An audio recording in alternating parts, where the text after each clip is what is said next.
Good morning and welcome everyone. Welcome on behalf of the Civil Society Coalition on Human Rights and Counterterrorism. My name is Beth Alexian and I'm the coordinator of the CSO Coalition.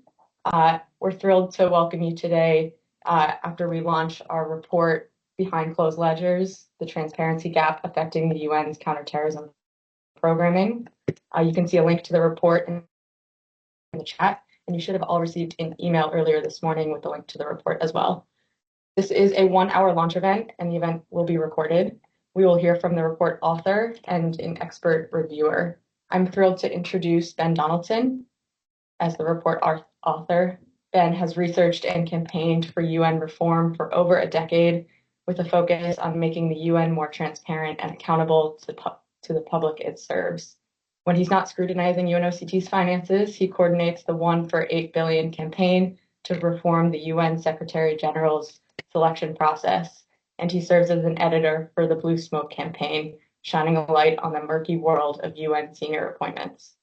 As a freelance consultant, he also works on weapons governance and arms control issues. Ben authored our report, and you will hear from him in just a moment. I'm also thrilled to introduce Megan Manion. Megan is a human rights lawyer working at the intersection of human rights, counterterrorism, gender, and rule of law. She's a research scholar and clinical lecturer in law at Yale Law School in the Lowenstein International Human Rights Law Clinic. She regularly provides strategic legal advice to various UN agencies on human rights and counterterrorism and special procedures mandate holders. She most recently served as a senior legal advisor to the UN Special Rapporteur on Counterterrorism and Human Rights and has held several UN positions working with UN Women in headquarters and in Afghanistan. Megan will reflect on the findings and recommendations drawn from her wealth of experience. After hearing from our panelists, there will be an opportunity for questions from the audience. If you would like to submit a question, please use the Q&A function throughout the session. We will publish these in the chat, and then I will pose them to our panelists and respondents. Now I would like to briefly give the floor to my colleague, Kaylee Homestead, from the Secretariat of the CSO Coalition to briefly introduce the report. Over to you, Kaylee. Thank you, Beth, for the warm welcome, and thank you to the audience for joining us today for the launch of this report. For those who may not know, the CSO Coalition on Human Rights and Counterterrorism is a global network of civil society organizations from every region of the world working on human rights, civic space, humanitarian access, and peace building at regional, national, and local levels. Collectively, the coalition aims to ensure that civic space and human rights are protected in global counterterrorism measures with a focus on multilateral norm setting and policy processes such as the review of the global counterterrorism strategy. We are very excited to launch Behind Closed Ledgers, the transparency gap affecting the UN's counterterrorism programming with you all today. The coalition commissioned this independent report, researched and authored by Ben Donaldson, who joins us today, to contribute to the conversation around improving transparency of the UN counterterrorism architecture. We hope that this is an issue that all stakeholders on this call are equally committed to.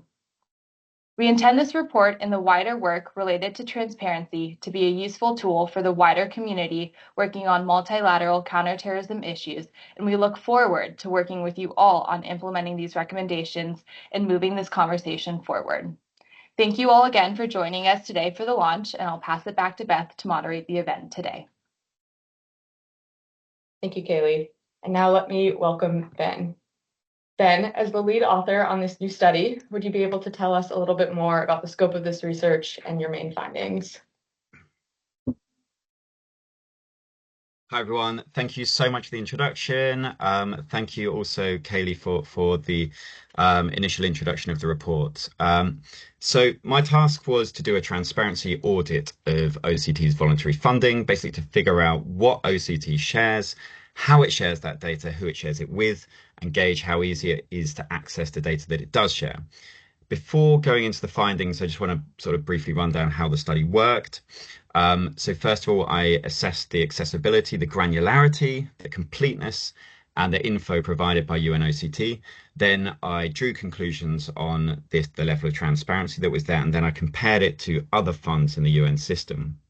And after all that, I made some recommendations on how things could be improved.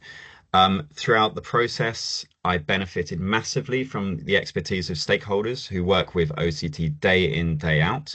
And that includes members of the CSO Coalition, who I'm immensely grateful to, including Kaylee, who we've just seen, and Beth, who we've also seen, as well as Megan and Katerina, David, and last but not least, Jordan.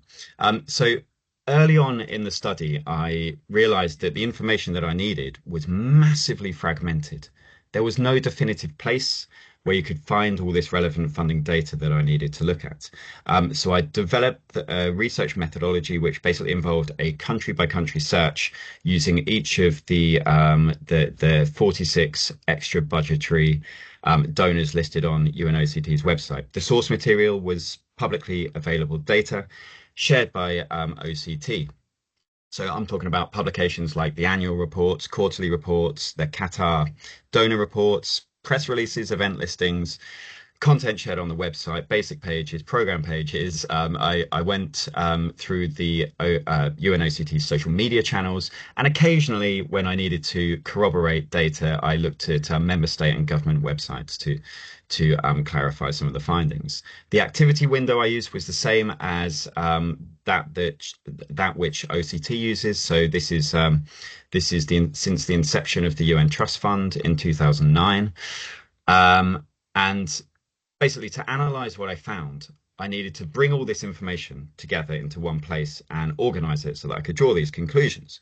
Now, since UNOCT doesn't provide a hub for all this info, as I found out early on, I thought, well, I'm going to have a go at doing it myself, have a go at doing their job for them, and build my own sort of centralized resource in order to bring these conclusions forward. So I worked with database specialists, and I designed and populated an online database to host all of this public data in one place. So everything that this methodology returned was stored in this retrieval system, which is an online database. Just to give you an idea of what the process looked like, I would basically go through the source material. Whenever I found a definitive funding link between a donor and a funded activity, that activity would be captured and tagged on the database with the relevant funder.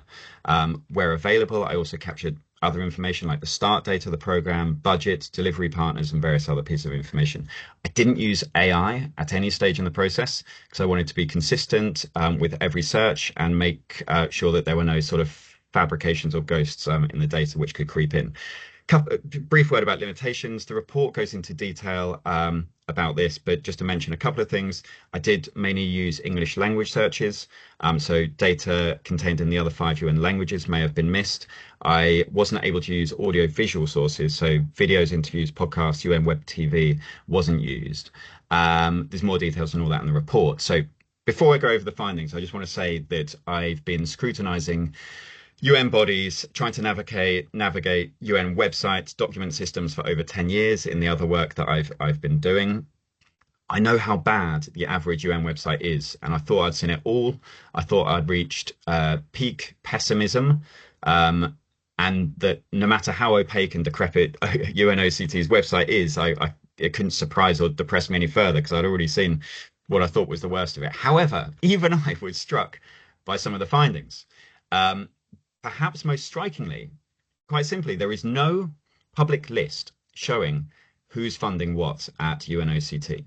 There's no centralized list of all funding partners alongside the programs that each funding partner supports and to what extent.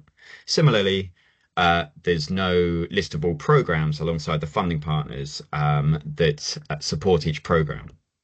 This is really basic stuff for a multilateral organization that's in charge of such an important mandate and such a sensitive mandate, to not state upfront who's funding it and in an accessible manner. This struck me as a major problem.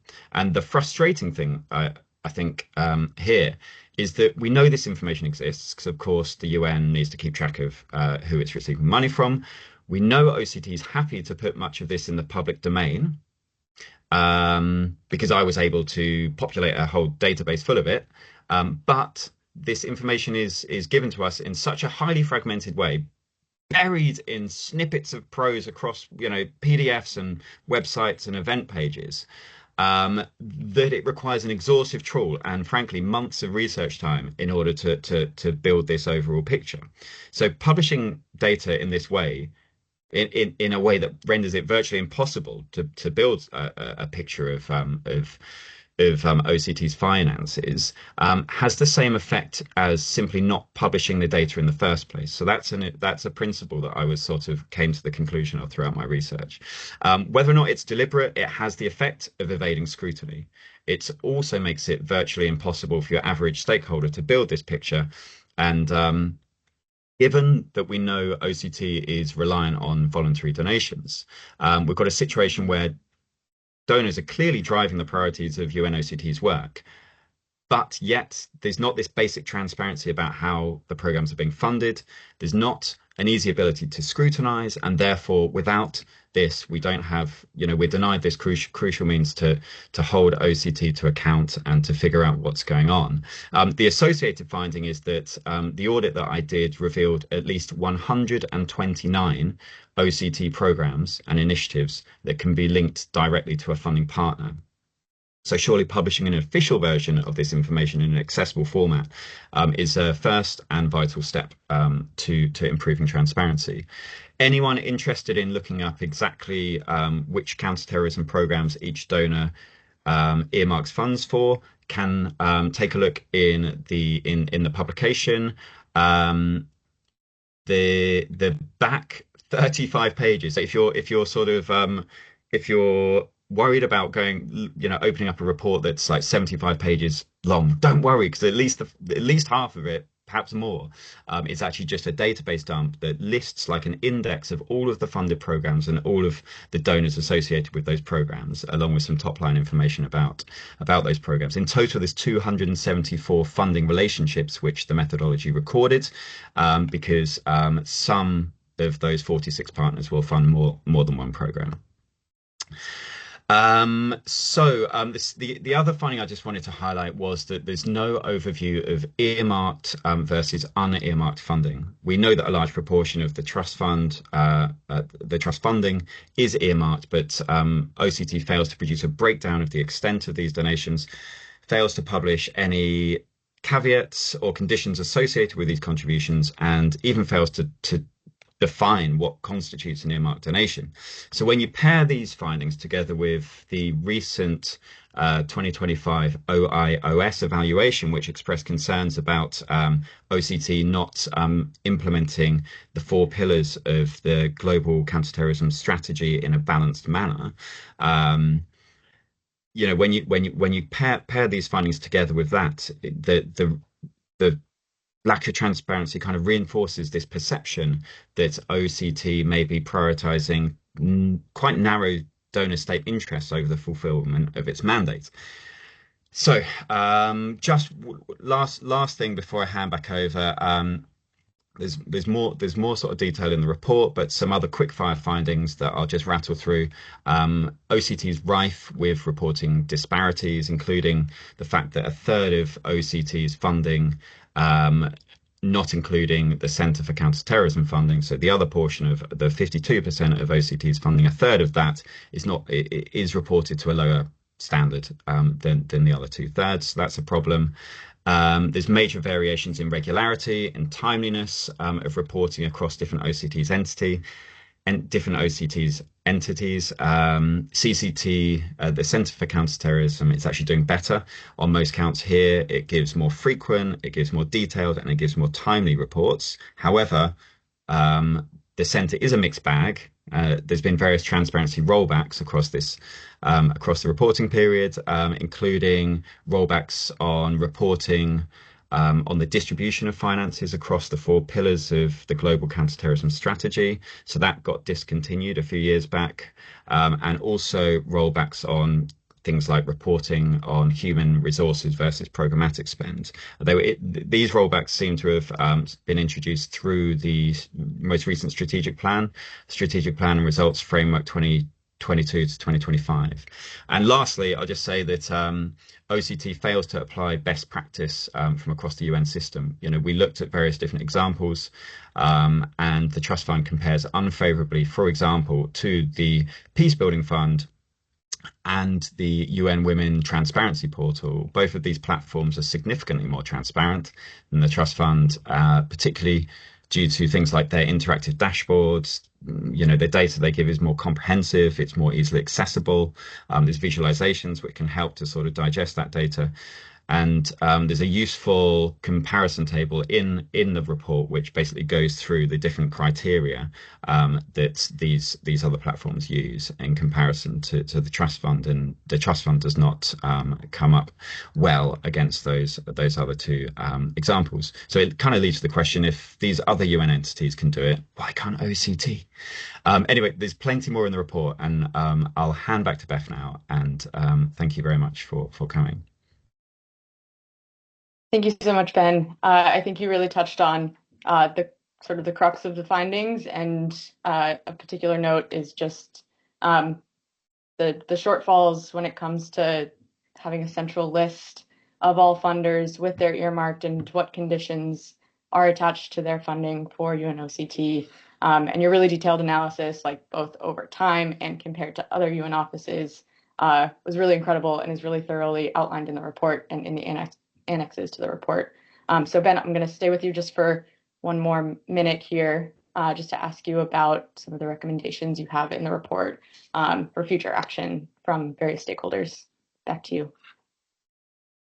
Thank you very much. Yeah, on the recommendations, I mean, this is really simple stuff. It won't surprise anyone to learn that the top recommendation is simply for OCT to publish who's funding what. And the best way to do this from the study, which looked into the best practices, to develop and maintain an interactive platform that lists all pledges, all commitments, and all funds received from each donor. Links each earmarked donation to specific programs, explains what the objectives, who the implementing partners are, and tracks funding against all four of the pillars, including common metrics on things like human rights, gender equality objectives, to make sure that those pillars are being implemented in a balanced way. As part of this public database that OCT needs to produce, needs to show which are current programs, which are legacy programs, which donors to the FUS. It needs to have this overview list showing all donors alongside the programs they've funded, alongside the programs they currently fund or have funded. It needs a dedicated landing page for each funding partner with common elements, including things like the dates of pledges, the dates of receipts of funds, and any relevant earmarking conditions, as well as a landing page for each program. So basically, we need that lens on each program, but also that lens on each funder. The other thing is much more detail is needed about the conditions and the extent of earmarked funding. At this time when OCT is falling short clearly on this balanced implementation of the GCTS, it should be doing everything it can to kind of build trust among stakeholders, and it needs to sort of allow for this scrutiny to take place in order for that to happen. So I would suggest that a clear definition of earmarking as it applies to OCT's funding is important, together with a description of all the sorts of conditions that OCT would allow to be put on voluntary funding. It should produce a breakdown of earmarked contributions by donor and by program, including any specific restrictions, and publish an annual overview of the total earmarked versus unearmarked funding across OCT units. Then there's other basic things like implementing strong data governance policies. I found so many errors on the website, broken links, information that was out of date, old program pages which have been subsumed by other program pages, but yet the old program page was still visible. No date stamps on any of these pages, so you had no idea when they're being published. So just simple stuff like, an audit of the information on OCT's website to ensure the accuracy and quality of what's there. Introduction of date stamps to show when stuff was published or when it was last updated, and then a process of moving all of that out-of-date information onto a publicly accessible archive. So that's just basic data governance policies. And then reinstituting positive practices like pillar-based reporting across the different pillars of the GCTS, and also the impact measures associated with those different parts of the funds. There's also various recommendations in the report which are aimed at member states as opposed to OCT. So there's some are aimed at member states that currently or plan to provide extra budgetary funding to OCT. These are things like insisting member states themselves can insist that OCT makes information regarding funded programs publicly available and accessible, including through all the technical recommendations laid out in the report. Member states can model transparency through their own contribution agreements and also take the step of actually publishing those agreements themselves. And then on the national side, ensuring that information related to these programs is published domestically to enable that public scrutiny to take place domestically. And to spare people the experience of going through the UN's website and document systems, frankly. And also for member states to ensure that all the projects they're putting forward and proposing are considering all of the pillars of the GCTS, especially important given the findings identified by OIOS fairly recently. And lastly, all member states, as we build towards the next review of the counterterrorism strategy, can call for greater transparency and accountability in such a sensitive part of the UN's work. That would be really helpful, as well as using the specific occasion of the ninth review to highlight the technical recommendations and the shortfalls identified by the OIOS report, and really to sort of try and make sure that change comes as soon as possible and is definitely introduced in time for that ninth review. So that's an overview of the recommendations. There's more detail in the report, but I'll leave it there. Thank you very much. Thank you so much, Ben. That was really great and really helpful. And speaking from my side, and the CSO Coalition is very happy to work with stakeholders to help implement these recommendations. Before I turn to Megan, just a quick reminder that the Q&A function is open. So if you have any questions for Ben about the report, please feel free to add your questions there. So turning now to Megan, thank you again for your review of the report. And based on that review, what do you think are the most important findings and learnings from this study? And then the second question I have for you also is, going forward, how do you think all stakeholders can take this report and the recommendations from it forward? Over to you. Thanks so much, Beth. And thank you, Ben. I will try to follow that and give my 2 cents in terms of next steps for the report. So I was really grateful to receive the invitation to join you today. I think not only because this report is so rich in content, but I do think it offers us a very rare practical opportunity to discuss what real progress on transparency within the UN's counterterrorism work can look like. And I think everyone just saw how rare the opportunity is based on Ben's presentation of the study, and just how practical and easily implemented many of these recommendations will be. So let me just begin by noting that I am here in my independent academic capacity. And because I sit outside of the group that drafted this report, though I did have a chance to review and provide feedback, I want to start by emphasizing just how meaningful this work is for giving states the tools to take practical steps forward on transparency, but also in parallel, civil society engagement with UN counterterrorism efforts. I really did not want to miss the opportunity to talk about how this study shows the value of civil society investment in the UN space. This is a huge service, a huge amount of expertise, and a huge contribution that pushes the work done beyond the status quo and towards significantly greater accountability, which also means greater results.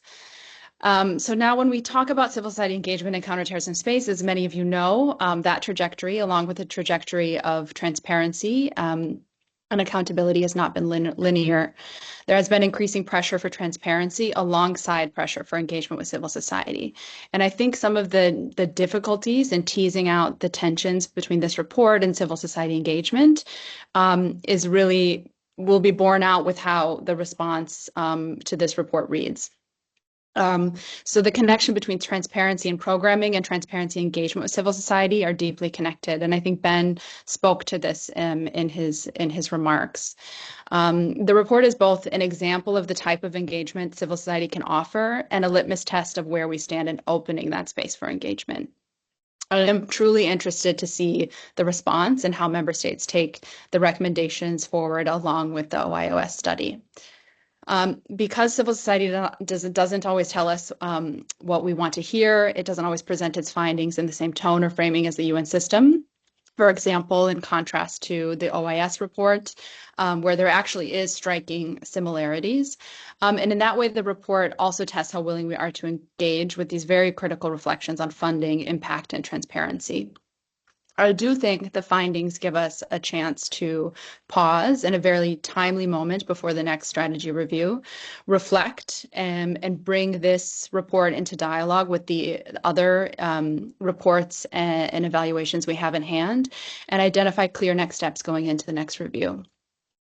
As Ben presented, the report contains quite stark conclusions that will need to be discussed. Frankly, and quite simply, UNOCT lags behind other UN entities and best practices in several important areas. A few baselines that really stood out to me in the study, and you can find them quite early in the report, are threefold. One, that there is no comprehensive list showing which funding partners support which projects, and Ben emphasized this in his remarks. Up to 1/3 of UNOCT programming, which is reported to a reduced standard, and importantly, the wide disparities across units in terms of timeliness and frequency of reporting. As someone who has worked in the UN system as a program specialist and officer in country settings and in headquarters, this is really our bread and butter. And so these were very stark findings in my view in reviewing the study. I do want to turn to say that the study also highlights, very importantly and quite generously, where best practices already exist across the UN system. It has really gotten the office and stakeholders to the next step in finding ways to solve the problems it identifies. It truly shows us how improvements can be made at little or no cost. Many of the gaps identified fall within those ordinary responsibilities of program managers and officers, and which means functionally that these solutions are well within reach. Ben outlined just how straightforward some of these recommendations can be in his presentation. I will say also that the report makes a generous case for why transparency is in the best interest of the UN and all of us working in counterterrorism. It strengthens credibility, demonstrates effectiveness to member states, and shows that programming advances the objectives of the strategy review in line with the commitments made by member states and the UN under the strategy review itself. And Ben spoke to this taking up the majority of pages, so not to be too scared of the study itself, but the database that is offered is not something to be overlooked. It's quite unprecedented in terms of the depth and the mapping of activities against earmarked contributions. And again, at this stage, this information isn't available elsewhere.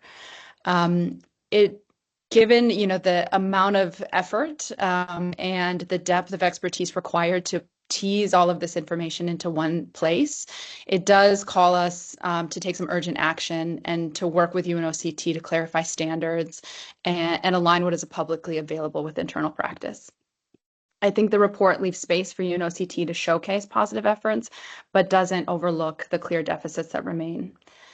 It is quite admirable, the work that Ben has done. I think auditing any UN entity using only publicly available information is a huge challenge.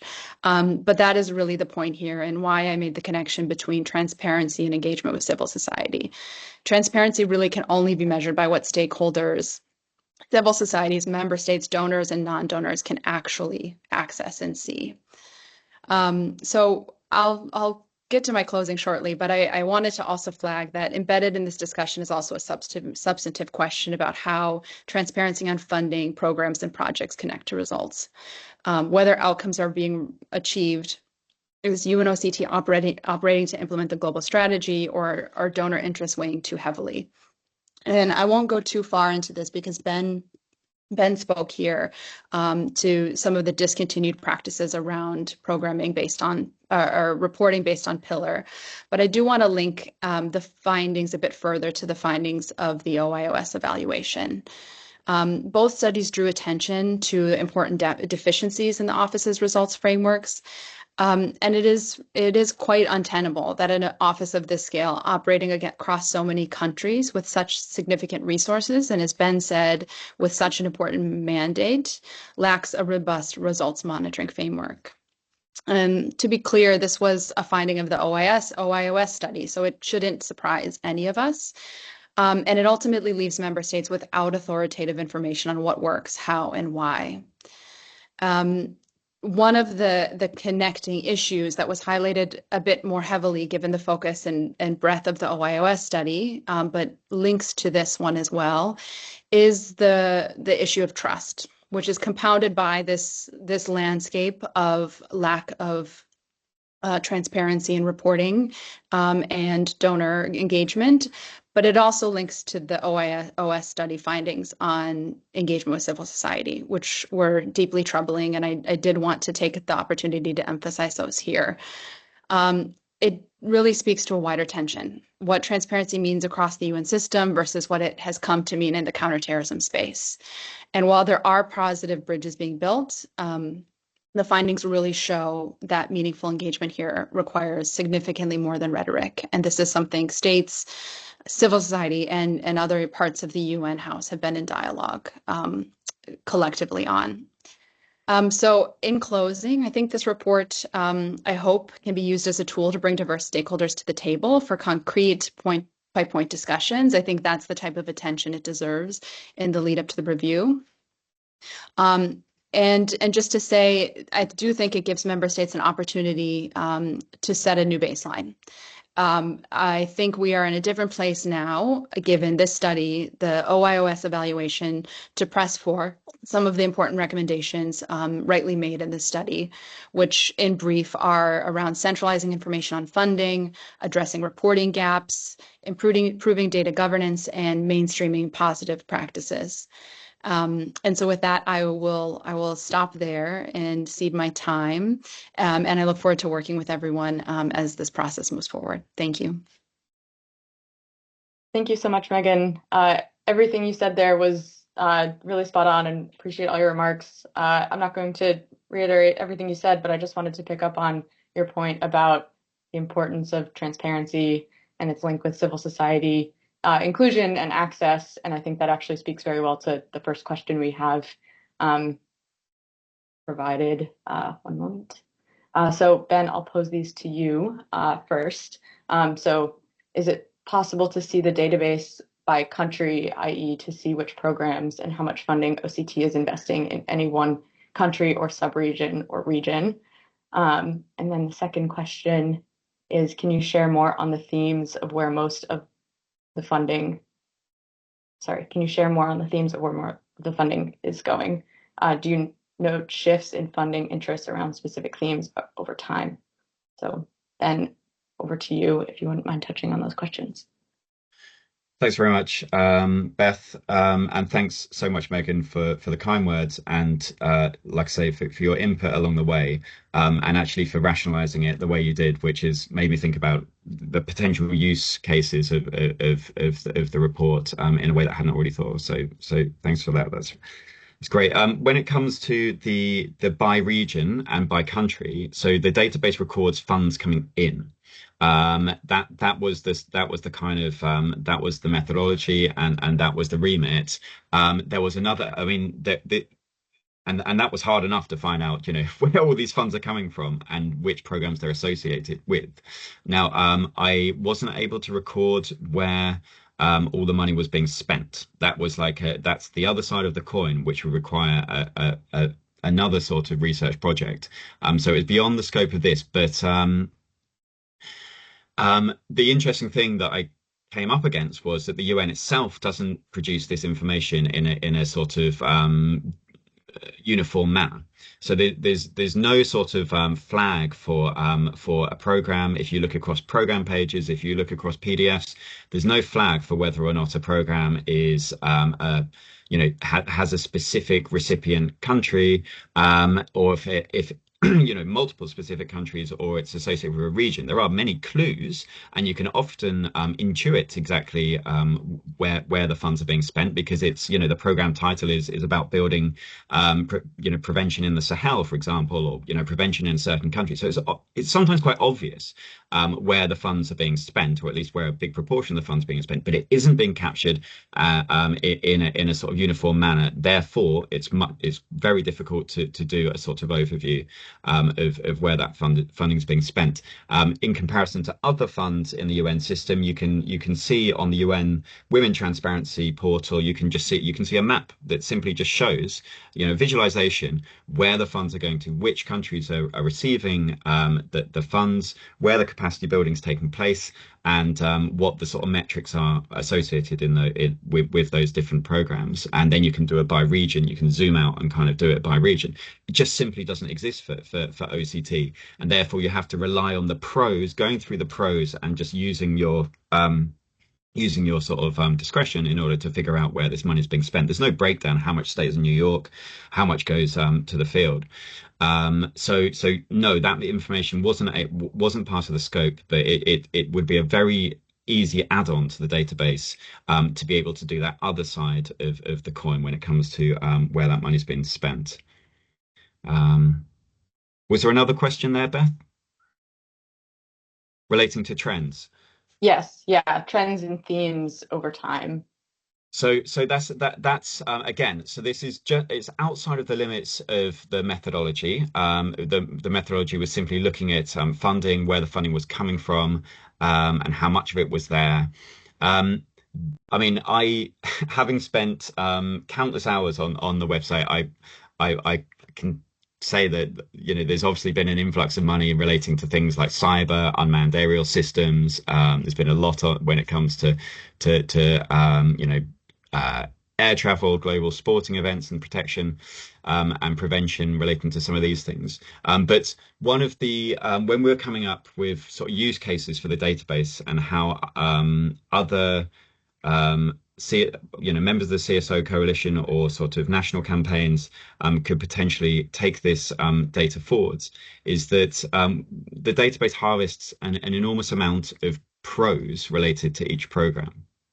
So, Project Blurb, the data scraped off many different PDFs, all put into one box, which would be very easy now that it's stored in a sort of logical retrieval system, in order to search through that database and do some sort of deeper analysis on things like themes. How many of the programs, descriptions, and the data shared by OCT mention human rights? How many of the programs are related to whatever theme? If you're a subject specialist, whatever theme you're studying, you could actually just do some searches on the database and look at how many programs use those keywords or use those themes. And so it would be very easy to start tagging the programs that are there. There's 129 programs there. You could start tagging them there with which themes you can find in the pros. I'm not an expert when it comes to the UN's counter-terrorism work. I was brought in as an independent consultant to look at this funding angle, but those with more expertise when it comes to the substance of what OCT is doing, I'm sure they could have a lot of fun finding these themes and looking for these trends. So I'd love to work with the CSO Coalition in order to make this data available, so that others can sort of drill into it further and sort of bring out some of these trends.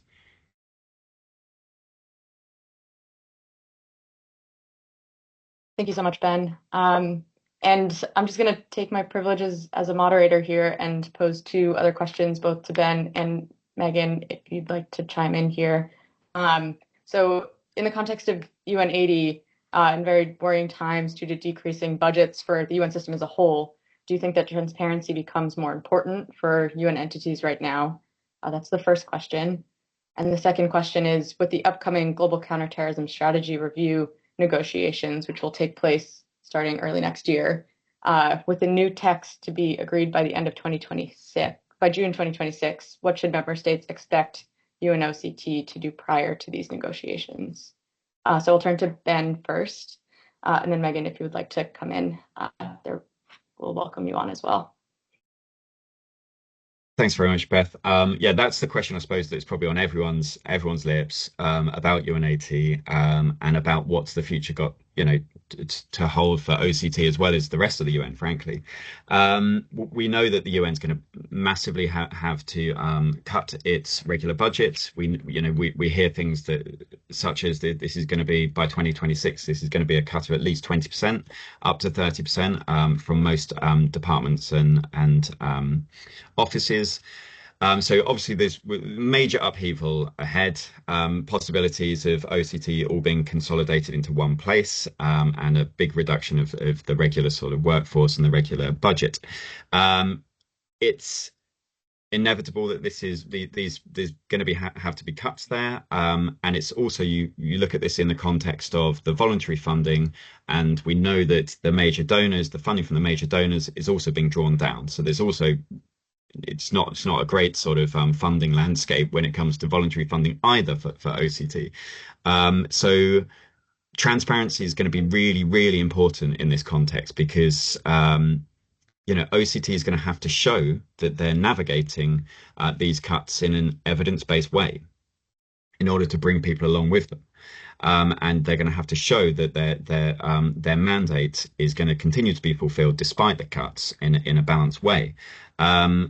And we know from the OIOS report that they're going to have a special attention in order to try and make sure those cuts are happening in such a way as not to exacerbate the issues that are already there and already sort of prevalent.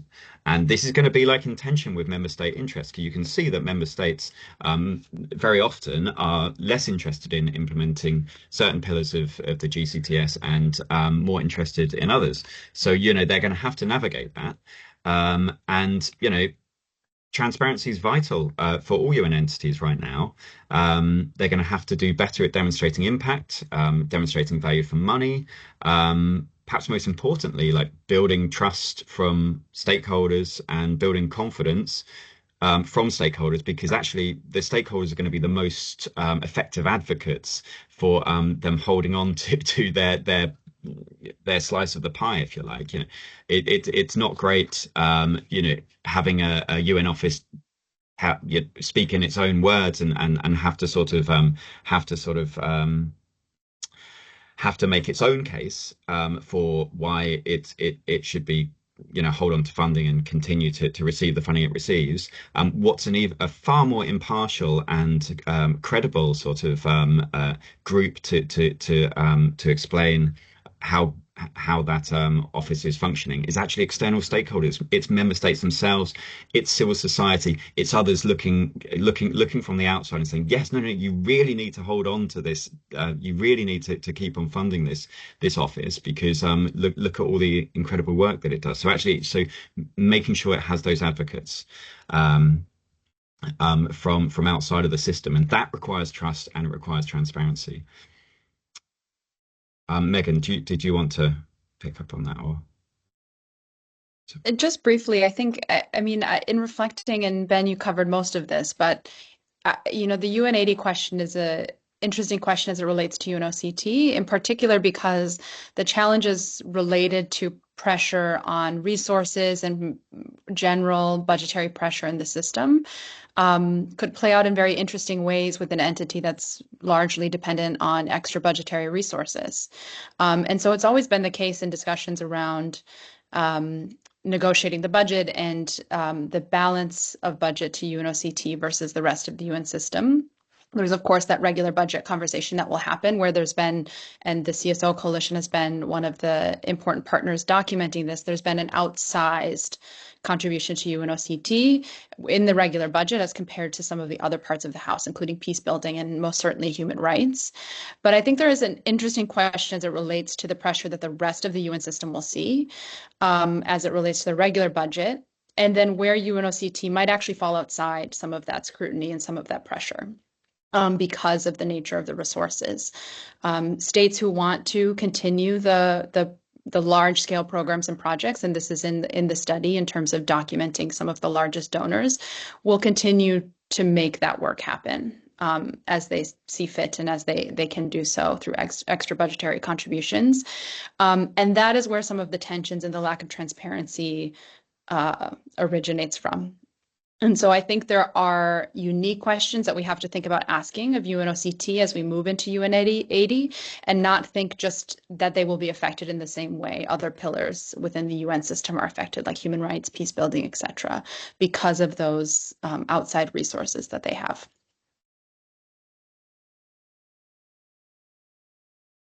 Thanks so much, Ben and Megan. We do have some more questions coming in the Q&A and in the chat. So I'll pose all three of these questions and then turn over to Ben and Megan to respond.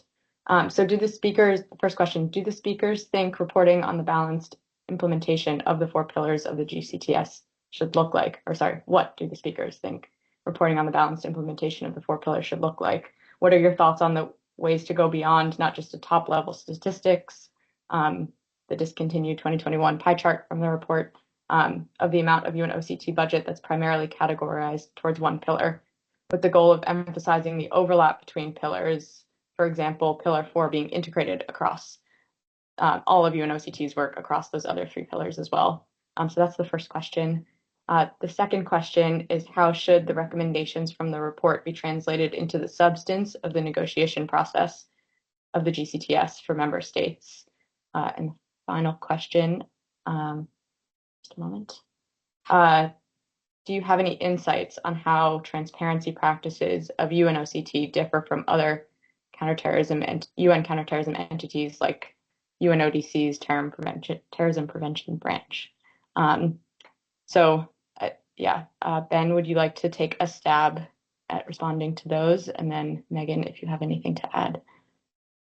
Sure. Thanks very much, Beth. I mean, I'm very aware that the report talks about discontinued reporting across the pillars of UNOCT, but and it almost it laments the fact that this isn't being reported on anymore. But actually, what was there before wasn't great either. And I think that what this question speaks to is the fact that was, there's some very top level and, you can't really drill down much further into some of the reporting that OCT used to do when it comes to the distribution across the pillars. And I think this is where best practice also really comes in handy. When you do look at things like the UN Women Transparency Portal, there's a whole suite of metrics which are associated with a strategic plan, which is in far better standing than OCT's strategic plan. OCT's strategic plan has been kind of panned by this OIOS study. It's shown that they're reporting, whilst I think it talks about superficial sort of linkages with the pillars of the global counterterrorism strategy. So it has metrics and it's got a set of metrics. What it showed was that these metrics are not convincing. They do not provide a convincing proxy for actually movement towards the delivery of the global counterterrorism strategy. So actually, the current reporting setup is that there's a lot of failings right intrinsically all the way back to the strategy. So I wouldn't even be suggesting that the solution here would be to simply sort of report better use that strategy to report better. Actually, you've got to come up with metrics that are more meaningful in order to show movement towards the delivery of these pillars. So first of all, I would say that I know that OCT is currently working on a new strategy. I know that it has accepted all of the recommendations from OIOS. So it has, it's done a bit of a mea culpa, like it's going to try and improve. And so I think this is why I think we're a big opportunity to influence that upcoming strategy in relation to the findings of this report, which builds on the OIOS report, because the OIOS report was great, but it didn't include financial transparency as part of it. So this really I hope that this report is seen as a sort of a useful sort of build on that. And there's a sort of inclusive discussion, which is another thing that Megan's already remarked on. The need for a more inclusive approach from OCT that involves civil society and other stakeholders, and uses that expertise better and has a more collaborative relationship, which of course is another builder of trust, as well as transparency. Inclusivity is a crucial builder of trust when it comes to institutions and governance. So I hope that actually, the expertise of the person asking this question could be involved in producing a set of metrics which better is able to show that movement. And I also hope OCT learns from some of the other UN entities that are doing this much better. I think I'll leave Megan to talk about the negotiations aspect on the run up to the GCTS, and how these could be transferred into those recommendations. Thanks, Ben. And I actually think you almost answered that question as well. So I wouldn't venture to try and talk about what reporting should look like, because I think you've just handled all of that quite beautifully. But I do think there's a question of the GCTS review period is one of a lot of pressure, many issues coming up where member states are trying to address substantive issues, legal issues, and then we move into issues around program management, reporting, and accountability. And I think this is one of the highly technical areas that, because of the level of technical granularity that's needed to ensure results frameworks that are put forward are meaningful to the points that Ben has just made. This stuff sort of gets lost in the political negotiation process. And so I just wanted to emphasize, I think that this is a place where states can really move the conversations forward so that we aren't having conversations on results frameworks and reporting that don't actually get at some of these very technical details that ultimately, prove their worth when it comes to whether or not we have a results framework or meaningful movement forward, where the next OIOS evaluation comes through and something has actually changed. And so that seems like a bit of a lofty thing to say, but I do think this is one area over the last few global counterterrorism strategy reviews where the technical requirements of the conversation end up getting lost to other political priorities. And I really think for all of our collective interest in addressing issues around terrorism, violence, violent extremism conducive to terrorism, and our investment in this space, this is where we need to focus our attention to ensure that we're contributing to sound results in the country level, at the regional level, and in headquarters. And so I do think facilitating conversations with civil society in an inclusive manner, as Ben has already said, getting into and pushing the conversation to be very specific and technical, and then finding ways to translate this into the dialogue for the strategy review in a meaningful way. That's it for me. Ben, I see your hand.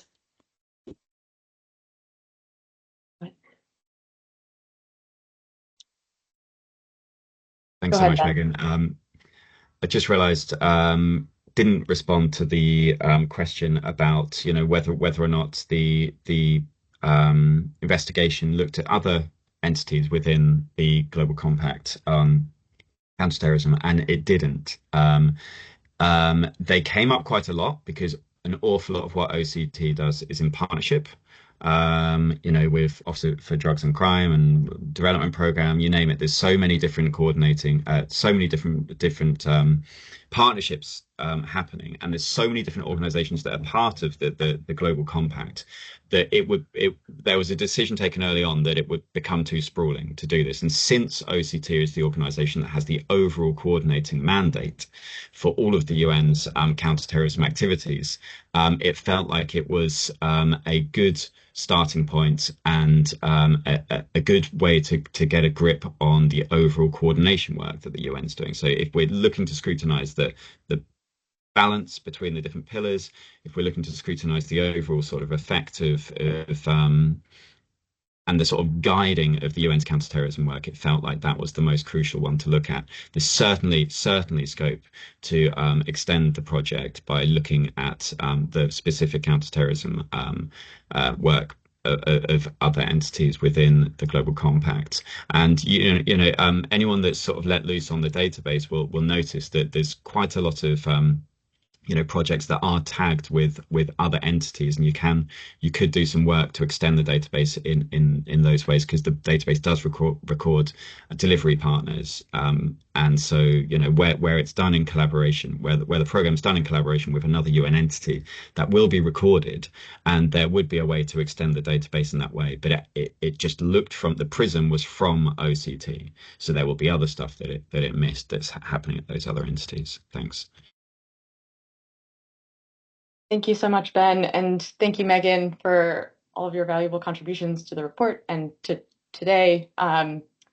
I'm going to pass over to Ben for some closing remarks, and yeah, thank you all to the audience for joining and your questions as well. So over to you, Ben.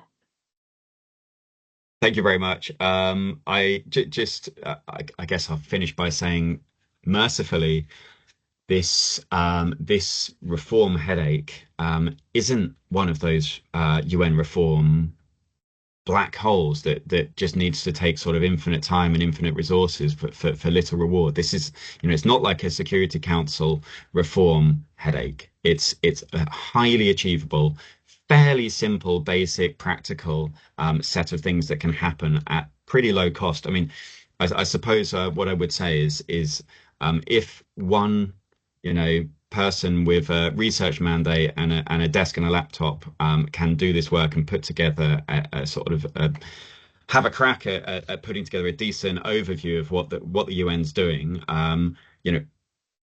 Why can't the UN just do it itself with its 200 staff and all the rest of it? So I suppose what I'm trying to highlight is that these are fairly basic, achievable reforms that we're suggesting here that would make a significant impact to sort of increase transparency and therefore increase trust and accountability at one of the UN's most important organizations. So that's probably the thing I'd like to highlight most. Thank you, and thanks for your time and for everybody that's helped me out along the way with this report. I hope it's useful. Thank you so much, Ben.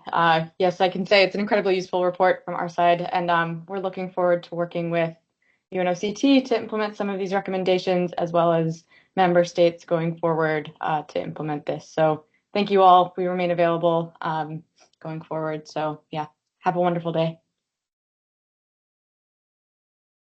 Bye, everyone.